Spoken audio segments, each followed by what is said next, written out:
दोनों के आशीर्वाद से प्रहलाद राजा बना। थोड़े ही समय में अपने स्वभाव से उसने अपनी प्रजा का मन जीत लिया। उसे एक सुंदर और सुशील पत्नी भी मिली। पत्नी धृति ने उसे 3 सुंदर पुत्र भी दिए, परंतु कथा को एक नया मोड़ लेना था।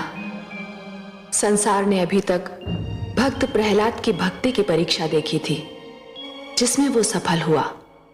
सिंहासन पर विराजमान होकर उसे अभी ये परीक्षा भी तो देनी थी कि राजा होने के नाते कहीं वो न्याय के मार्ग पर डगमगा तो नहीं जाता। और एक दिन उसकी इस परीक्षा की घड़ी भी आ गई।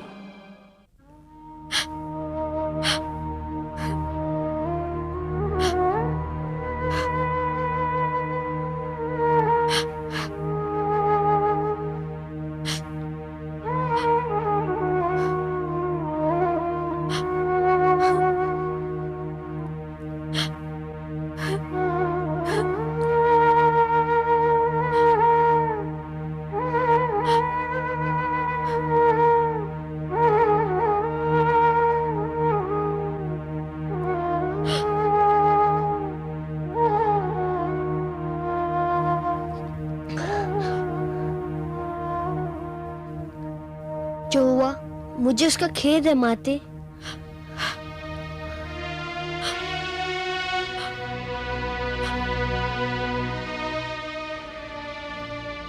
जो हुआ पुत्र, उस पर खेद व्यक्त करने के अतिरिक्त और किया भी क्या जा सकता है।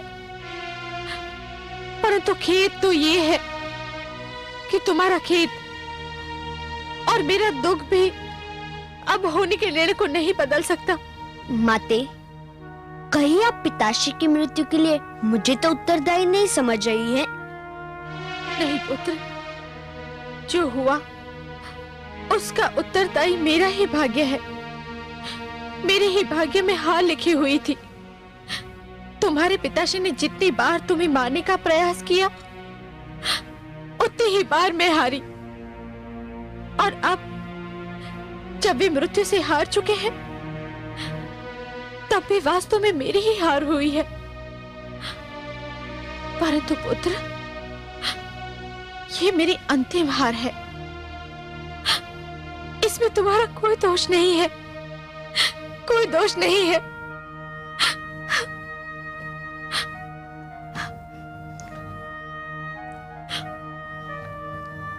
मेरे मन पर एक बोझ है माते।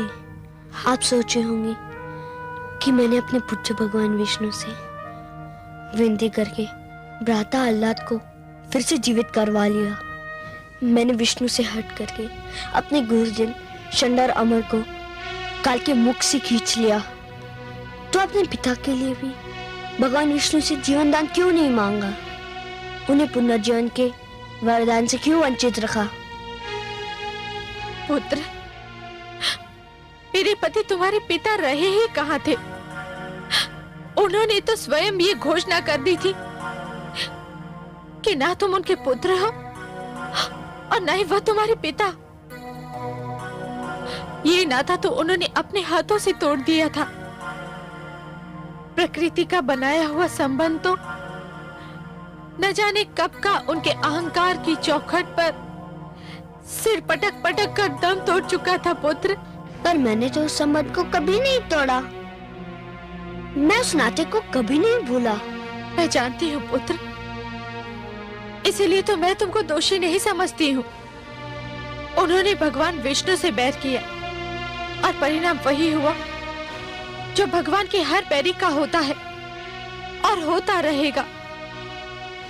कैसे विडंबना है ये, जो स्वयं को भगवान कहता था, सर्वशक्तिमान कहता था, जो स्वयं को दूसरों के प्राणों का रक्षक और स्वामी कहता था, वो अपने ही प्राणों की रक्षा न कर सका। तुमने पुत्र धर्म का पालन किया, परंतु मेरे पति पिता धर्म का पालन भी न कर सके। मैं पिता की छत्र छाया से वंचित हो चुका हूँ माते। मेरे सिर पर अब केवल आपकी छत्र छाया रह गई है। आपका प्रेम मेरा रक्षक रहा है। आपका आशीष मेरा रखवाला बना है। मुझे कभी स्वयं से दूर ना कीजिएगा। आपका स्नेह ही मेरे जीवन की सबसे बड़ी शक्ति है। मैं केवल ये कहने आया था कि अपने दुख में आप अकेली नहीं हैं। मैं आपके दुख का भागीदार हूँ। कुछ दुख ऐसे होते हैं पुत्र जिनका कोई भागीदार नहीं बन सकता। हर व्यक्ति को ये दुख स्वयं सहने पड़ते हैं, चुपचाप अपने ही भीतर रह करके। अब तुम जाओ पुत्र, अभी बहुत कार्य शेष है। तुम जाकर इन कार्य को पूरा करो, अपना पुत्र धर्म निभाओ। मुझे कुछ आवश्यक निर्णय करना है।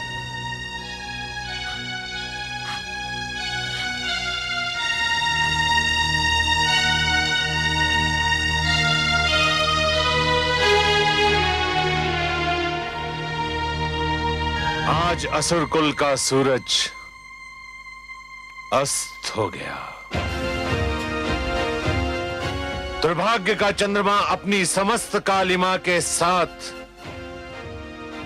असुर लोक के आकाश पर निकल आया है। देवराज इंद्र के गर्व को चकनाचूर करने वाले असुरों के महानायक हिरण्यकश्यपु का आप समस्त असुर वीरों पर एक ऋण है,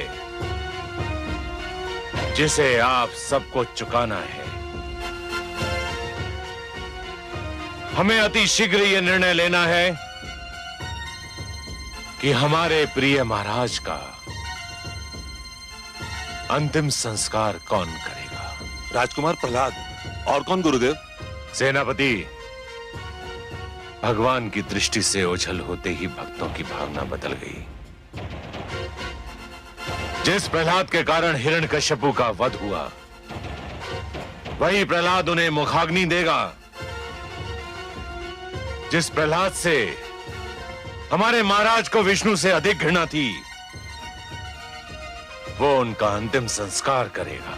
महारानी की भी यही इच्छा है गुरुदेव। महारानी की इस समय मानसिक स्थिति ऐसी नहीं है कि वे उचित निर्णय ले सके। तब उचित निर्णय क्या है गुरुदेव? नियम एवं परंपरा के अनुसार इसका अधिकारी ज्येष्ठ पुत्र होता है। इसलिए राजकुमार आह्लाद को इसका अधिकार दिया जाए।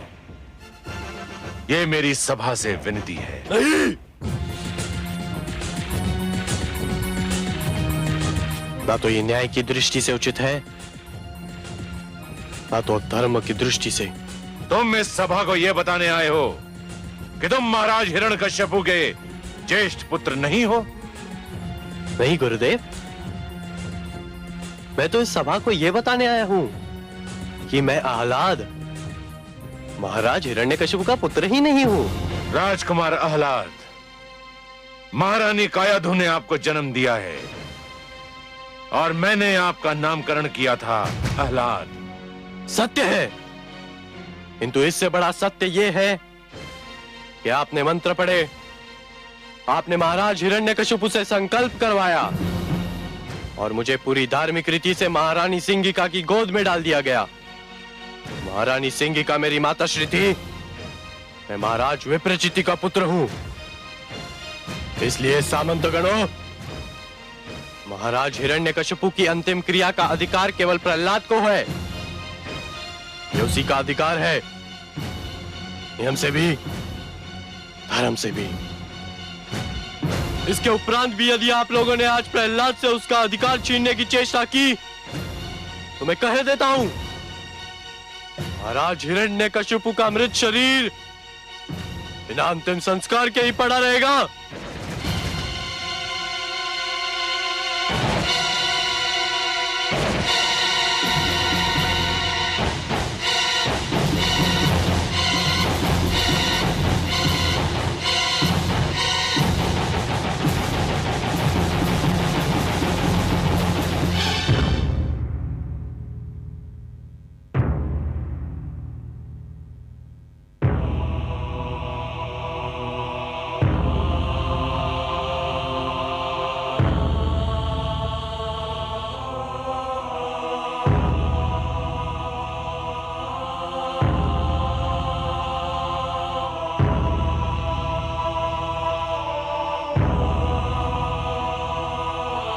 गुरुदेव, मेरे लिए क्या आदेश है?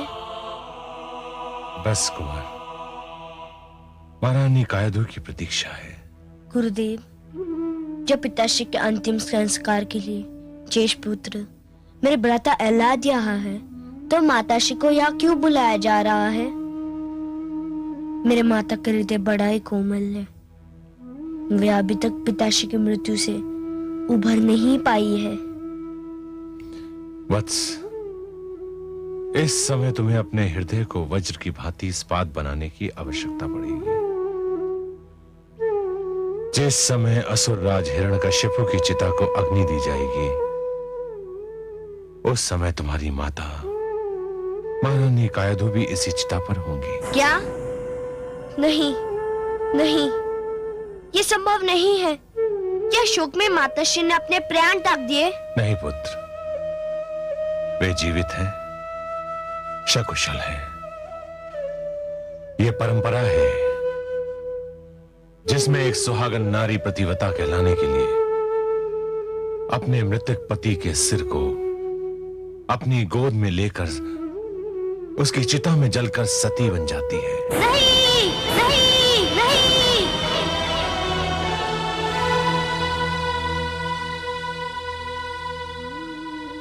आग का जो भयानक खेल मैंने अपनी बुआश्री के साथ देखा है, वही खेल आप लोग मेरी माताश्री के साथ परंपरा के नाम पर खेलना चाहते हैं, तो मैं वो खेल नहीं होने दूंगा। मैं आज इस भयानक परंपरा को अपने पिताश्री की चिता में जलाकर समाप्त कर दूंगा। गुरुदेव,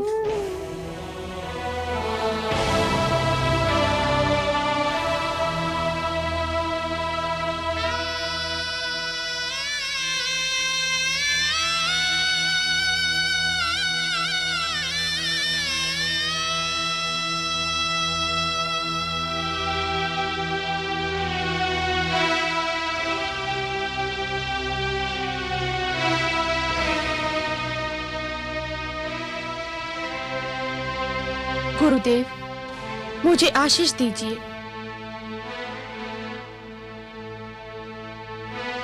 देवाधिदेव, महादेव, तुम्हें अपना अंतिम कर्तव्य बिना किसी संकट के पूर्ण करने की शक्ति प्रदान करें।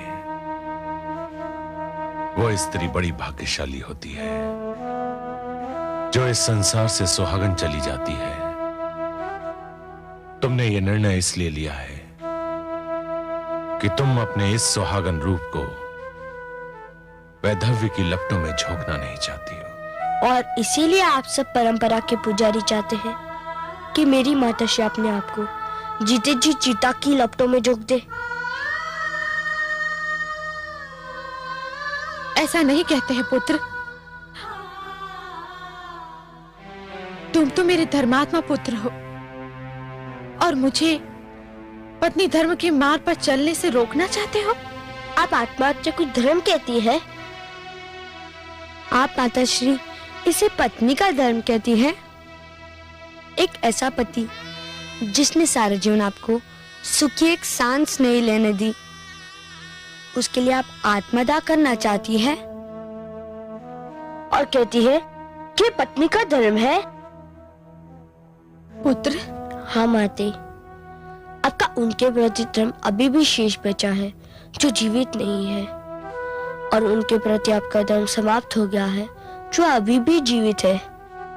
क्या आपका माता होने के नाते कोई धर्म नहीं है?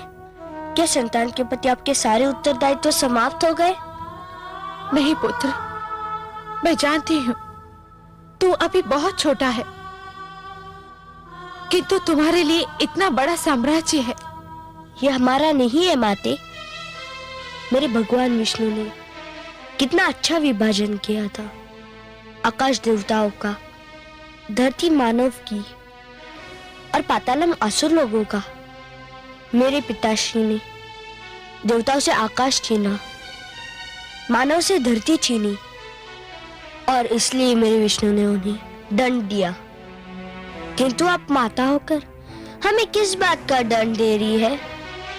अच्छा माते, बताइए, क्या अभी तक आप इस मृत देह को पिताश्री मान रही है। परंतु पुत्र, ये मृत देह तो उन्हीं की है ना? हाँ माता, किंतु ये तो केवल देह है जिसे अभी अग्नि राख में बदल देगी। हमारा संबंध तो उस आत्मा से था जो अब नहीं है। तूने सत्य कहा पुत्र, किंतु संसार मुझे क्या कहेगा? मृत्यु के भय से मैंने अपना धर्म छोड़ दिया? नहीं माते, जिसने न जाने कितनी बार अपने पति के हाथों अपने पुत्र को मृत्यु के मुख में जाते देखा है, उस पीड़ा को झेला है, उसे मृत्यु से भय? नहीं माते, नहीं। केवल धर्म के नाम पर मुझसे अपनी ममता की छाया मत छीनो। केवल परंपरा के लिए मुझे अनाथ मत करो माते। पुत्र, पुत्र, पुत्र, मैं तुझे धन्यवाद देती हूँ। तूने मुझे माता होने के अधूरे कर्तव्य का स्मरण कराया है। मैं जीऊंगी पुत्र, अपनी संतान के लिए। मैं केवल एक पत्नी नहीं, माता भी हूँ। ठीक है माते, तू मुझे आज्ञा दो कि मैं अपने पिता के देह को अग्नि दूं। आज अपने पिता के साथ साथ प्राचीन असुर परंपरा, अन्याय, अधर्म, घृणा और द्वेष और उसके साथ साथ हिंसा की भावना को सदा के लिए अग्नि को समर्पित कर दूं।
कितना अंतर है, कितना महान अंतर है। कैसा अंतर महादेवी? आपको किस बात में अंतर दिखाई दे रहा है? इस रूप में कमल नयन जो मैं अब देख रही हूं, और उस रूप में जो मैंने हिरण्यकशिपु के वध के समय असुरलोक में देखा था। कहां ये पुष्प की भांति खिला हुआ मुख जिस पर उषा की लालिमा बिखरी हुई है, ये शांत और क्षीर सागर जैसे नयन जिनमें कोई उतरता चला जाए तो भी उसकी गहराई नहीं नाप सकता।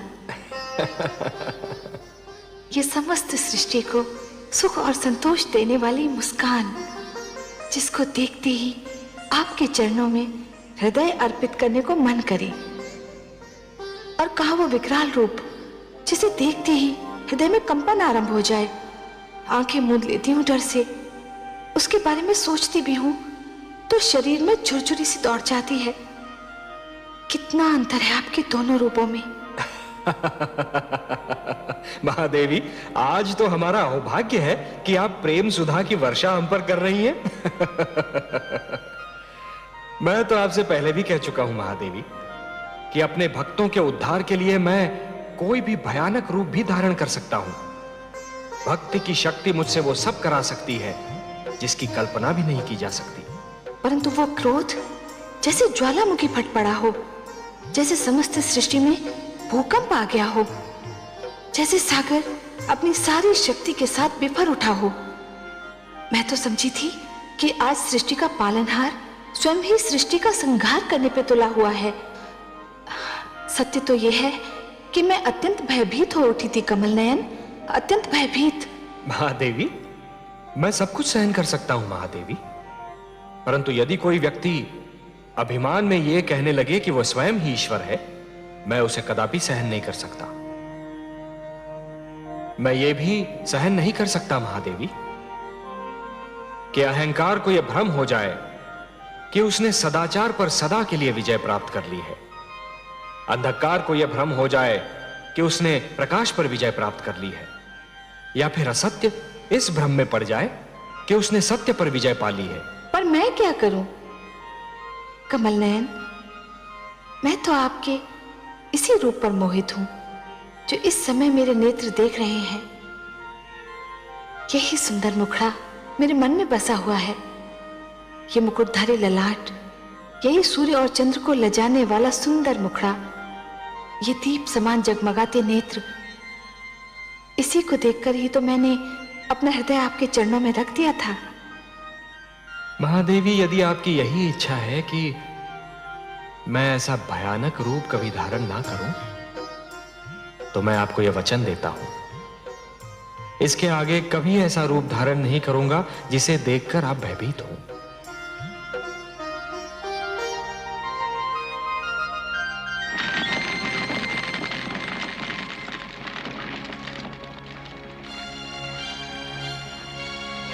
देवराज, क्या पूरी आयु इस कारागार में कटेगी? अब तो अमृतपान भी महंगा लगने लगा। यदि अमृत ना पिया होता तो हिरण्यकश्यप हमारा वध कर देता और हम सब इस कारागार की घुटन से मोक्ष पा जाए। ये सारा किया धरा ब्रह्मा जी का है, अपने ब्रह्मा जी का। न दिन में मरो न रात में, ये भी कोई वरदान है? न दिन में मरो न रात में, तो कब मरो? उनसे चतुर तो अपने अग्निदेव निकले। इतनी चतुराई से वरदान दिया कि हिरण्यकश्यपु अपनी बहन को नहीं बचा पाया। परंतु हे देवराज, अब हमारा होगा क्या? अब आप लोग मुक्त हैं।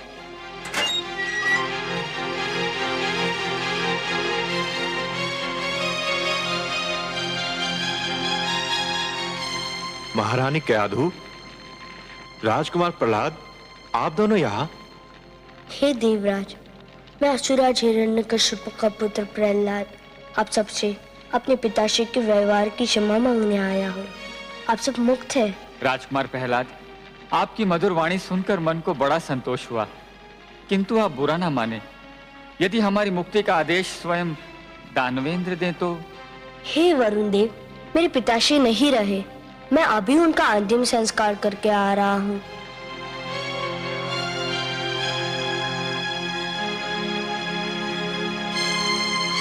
मेरा पुत्र सत्य कह रहा है। किंतु ब्रह्मा जी का वो वरदान, उस वरदान का उपाय तो असंभव है। देवराज, लगता है मेरे पिताश्री की तरह अभी इसी भ्रम में है। जिन्होंने स्वयं ब्रह्मा जी को रचा, उनके लिए असंभव क्या और संभव क्या? मेरे भगवान विष्णु के लिए मुझसे मेरे मार्गदर्शक देवर्षि नारद जी ने कहा था, ओम पूर्णमदः पूर्णमिदं पूर्णात् पूर्णमुदच्यते पूर्णस्य पूर्णमादाय पूर्णमेवावशिष्यते।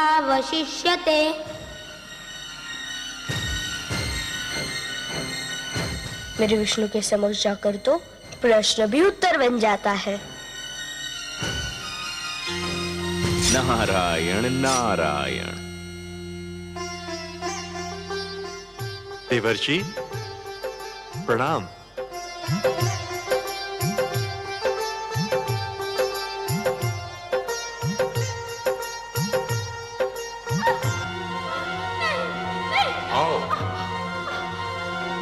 आओ मेरे साथ। आओ मेरे साथ। नारायण नारायण। देवर्षि, अभी आपको देखते ही मुझे उन क्षणों का ध्यान हो आया जब मैं महारानी कयाधु को कायरों की भांति बलपूर्वक लिए जा रहा था। तब यह बालक प्रहलाद अपनी माता के गर्भ में था और मैं इसे जन्म लेते ही मार डालने की सोच रहा था। देवराज, आप जिस बालक का वध करना चाह रहे थे, आज उसी के कारण आप इस कारागार से मुक्त हो रहे हैं। इसी बालक के कारण तो मेरे आराध्य देव वासुदेव को पृथ्वी पर नृसिंह के रूप में अवतार लेना पड़ा। हे बाल योगी प्रहलाद,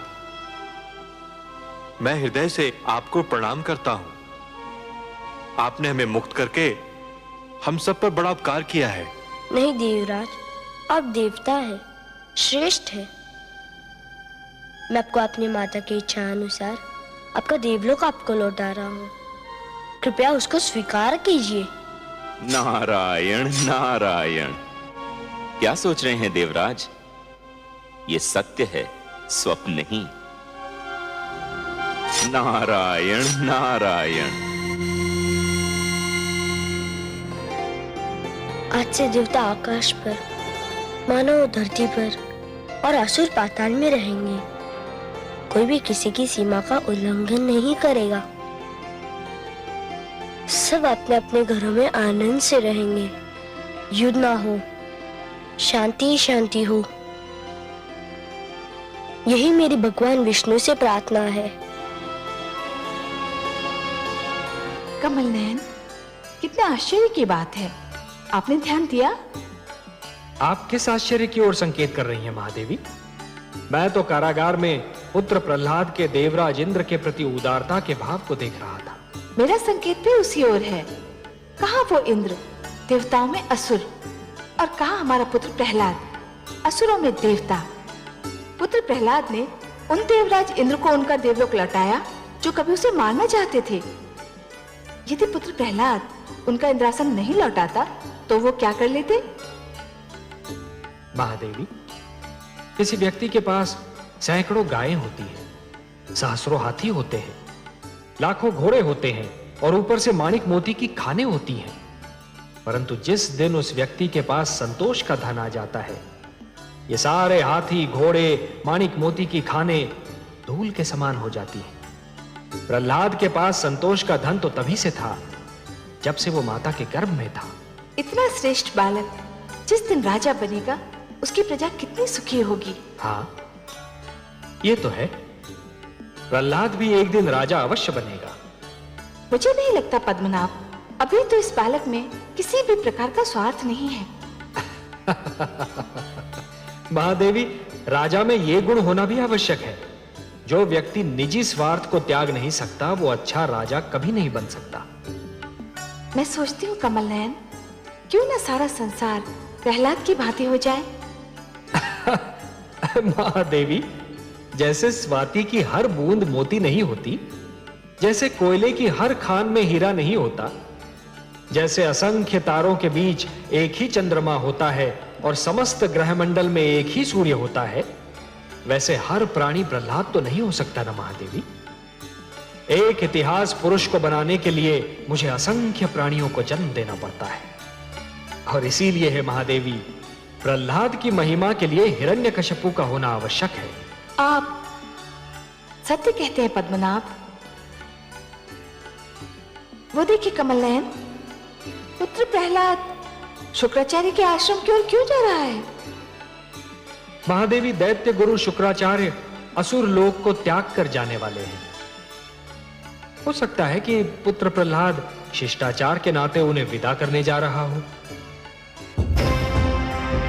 क्या कह रहे हो तुम? मस्तिष्क फिर गया है तुम्हारा। गुरुकुल छोड़कर कहां जाओगे? उस मार्ग पर जिस पर प्रहलाद के ज्ञान का उजाला फैला हुआ है। उस मार्ग पर जो सत्य का मार्ग है, धर्म का मार्ग है, कल्याण और मन की शांति का मार्ग है पिताश्री। हम हिमालय जाकर तपस्या करेंगे, अपने पापों का प्रायश्चित करेंगे और अपने मन की खोई हुई शांति को ढूंढेंगे। हमें यहां शिक्षा भी नहीं मिली और हमारे मन की शांति भी खो गई। यहां रहकर हमने ऐसे कार्य किए जिन्हें सोचकर हमें स्वयं से लज्जा आती है। मुझे छोड़कर मत जाओ पुत्रों। यदि तुम दोनों चले गए तो मेरी दोनों भुजाएं टूट जाएंगी। आप जिस पथ के पथिक हैं पिताश्री, यदि उसी पर चलते रहे तो एक दिन आप स्वयं भी टूट जाएंगे।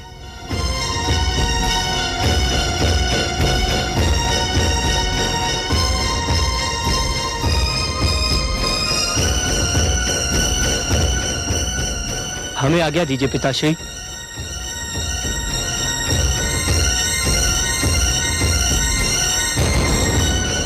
रुक जाओ मेरे पुत्रों, मुझे छोड़कर मत जाओ।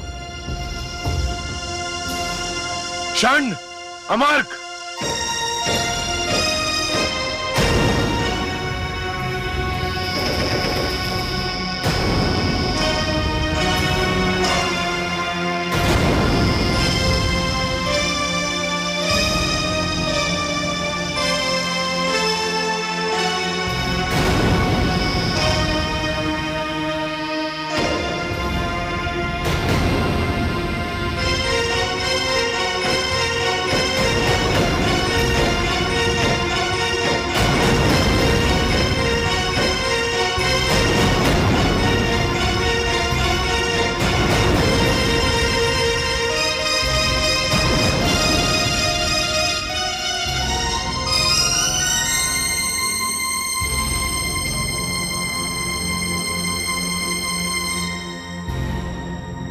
आयुष्मान भव। मुझे जैसी ही सूचना मिली मैं आपके पास चला आया गुरुदेव।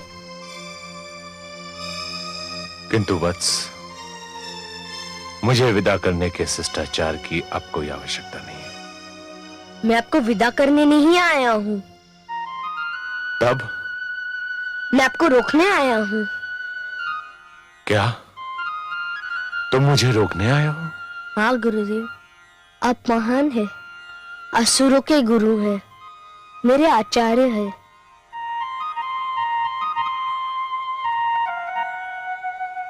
किंतु अब तुम्हें मेरी क्या आवश्यकता है? तुमने हिंसा, द्वेष, घृणा तथा असुरों की परंपरा को अपने पिता की अर्थी के साथ कंधा दे दिया है। तुम्हारे राज में तो अब केवल विष्णु के मानने वालों को ही स्थान मिलेगा। नहीं गुरुदेव, मानने का संबंध विश्वास से है। जो ईश्वर को मानेंगे वे मेरे हैं, जो नहीं मानेंगे वे भी मेरे हैं। मेरा ईश्वर पर इतना अटल विश्वास है कि ये मानने लगा कि ईश्वर को मनवाने की कोई आवश्यकता नहीं है। वे अपनी परम शक्ति स्वयं मनवा लेते हैं। मेरी निजी मान्यता का संबंध आपसे नहीं है गुरुदेव। मैं असुरों की संस्कृति के विरोध नहीं हूँ। मुझे तो आपसे नीति की शिक्षा लेनी है, शस्त्र विद्या सीखनी है। एक पराजित व्यक्ति से शिक्षा ग्रहण करना चाहते हो? नहीं गुरुदेव, आप पराजित नहीं है। कोई भी पराजित नहीं हुआ। पराजय हुई है दोषपूर्ण सिद्धांतों की, दोषी नियमों और परंपराओं की। आप तो कल भी आचार्य थे और भविष्य में भी आचार्य रहेंगे।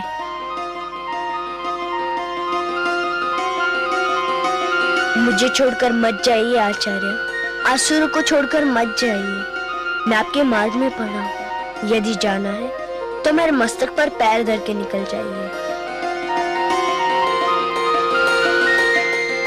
उठो पुत्र। पुत्र, मैं संसार में अपने आप को सबसे बड़ा हठी समझता था, किंतु मैं तुमसे हार मानता हूं। मैं नहीं चाहूंगा। मैं तुम्हें शिक्षा दूंगा, नीति की, शस्त्र की, ज्ञान विज्ञान की, किंतु तुम भी मुझे वचन दो कि तुम मुझसे विष्णु भक्ति की हट नहीं करोगे। मैं वचन देता हूँ, आपके ओर से भी उनकी भक्ति मैं कर लूंगा। आप तो बस मेरे मस्तक पर अपना हाथ रख दीजिए।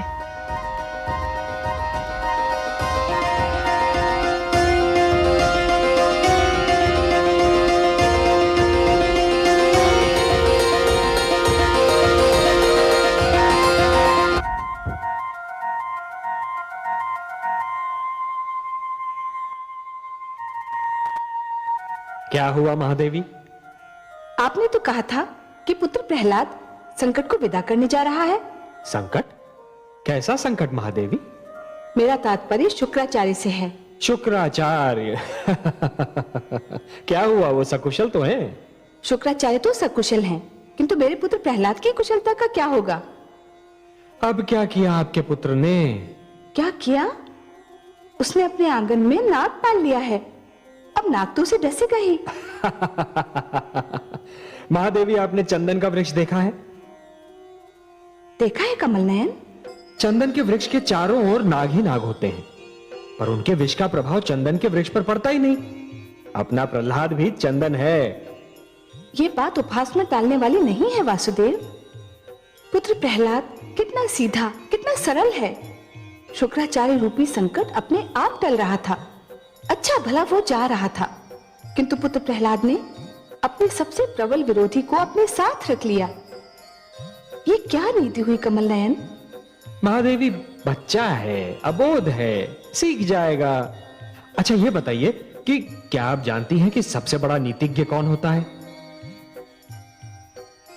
नहीं नारायण।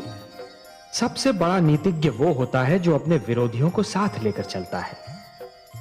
इससे तो यही सिद्ध हो रहा है कि प्रहलाद उतना सरल नहीं है जितना कि आप समझ रही हैं। अब ये तो देवर्षि नारद से ही पता चलेगा कि नीति की शिक्षा उन्होंने प्रहलाद को कब दी। आपकी बातें तो कभी कभी मेरी समझ से परे हो जाती हैं वासुदेव। महादेवी, हमारे प्रहलाद को राजा बनना है और एक अच्छे शासक के विरोधी तो होने ही चाहिए। जब तक उसके विरोधी नहीं होंगे, वो सतर्क नहीं होगा, सावधान नहीं होगा और प्रजा में प्रिय भी नहीं होगा। आज समस्त संसार में दैत्य गुरु शुक्राचार्य से श्रेष्ठ राजनीति का कोई आचार्य नहीं मिलेगा। वो मेरे विरोधी अवश्य है महादेवी, परंतु आज तक उन्होंने कभी अपने कर्तव्य से मुख नहीं मोड़ा और इसीलिए वो मुझे प्रिय भी हैं।